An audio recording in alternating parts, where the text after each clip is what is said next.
ताई ने कहा, ठीक है, मैं जाकर हसन बानो की वालिदा से करती हूँ।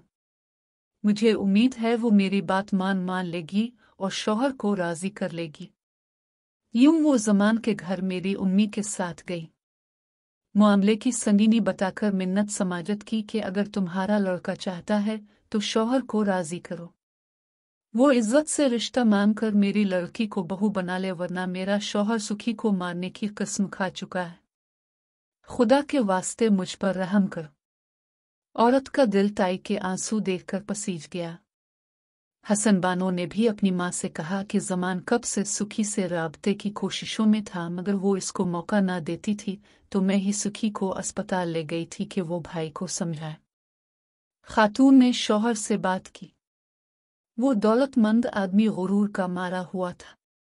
उसने न सिर्फ इनकार किया बल्कि बीवी से कहा कि आइंदा मजदूर की ये औरत हमारे घर ना आए, अपनी औकात में रहे।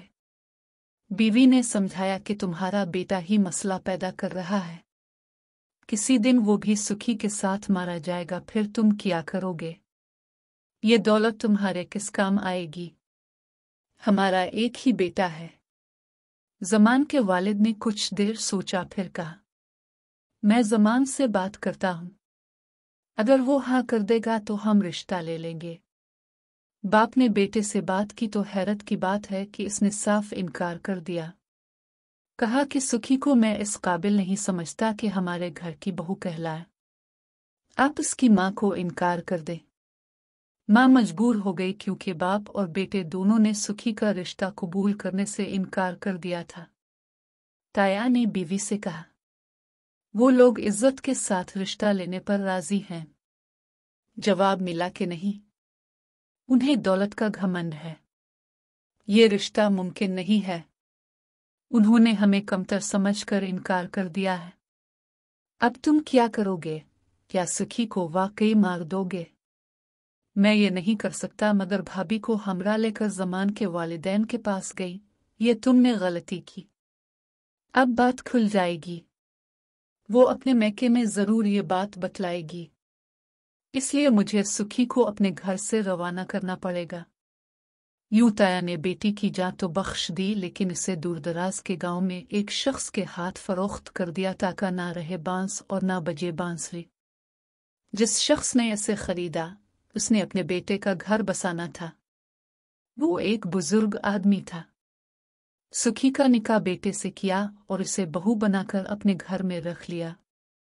अमूमन ऐसी खरीदी गई लड़की की ना ससुराल में इज्जत होती है और ना शौहर उसके साथ अच्छा सलूक करता है, लेकिन अल्लाह ने सुखी की बेगुनाही और मजलूमियत पर रहम खाया और इसे शहबाज की सूरत में एक नेक शौहर अता कर दिया, जिसने इसके साथ हसन सलूक से जिंदगी गुजारने का इरादा कर लिया। इस तरह मेरी कजिन की किस्मत बदल गई। वो मौत के मुंह से निकली और एक फरिश्ता सिफत इंसान की शरीक जिंदगी बन गई, जिसने न सिर्फ इज्जत दी बल्कि जन्नत जैसा घर भी दिया। ये अल्लाह ताला का करम होता है, जिस पर हो जाए वो फर्श से अर्श पर पहुंच जाता है, वरना हमारे गांव में ऐसी लड़की का बच जाना भी एक मोजिज़ा था। जिस पर कोई इस तरह का इल्ज़ाम हो, वो अगर मौत से हमकिनार न की जाए तो फरोख्त होती है, तब भी इसकी ज़िंदगी किसी जहन्नम से कम नहीं होती। ससुराल वाले बदचलन समझते हैं और उसके किरदार पर तानाज़नी करते हैं, मगर सुखी रही।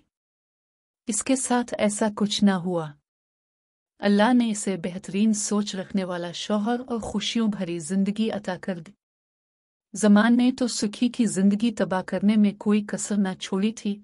वो तो उसकी किस्मत अच्छी थी, वो अच्छे लोगों में चली गई, वरना जिंदगी भर सुखी ताने सुनती और उसके माँ बाप ज़माने के सामने इज्जत का भरम रखने के लिए खामोश तमाशाई बने रहती। सुखी की नेक नीति ने इसे इनाम में अच्छा शौहर दिया है। सुखी ने अपने बाप की लाज रखी तो फल उसे भी मिला है। सुखी ही रही।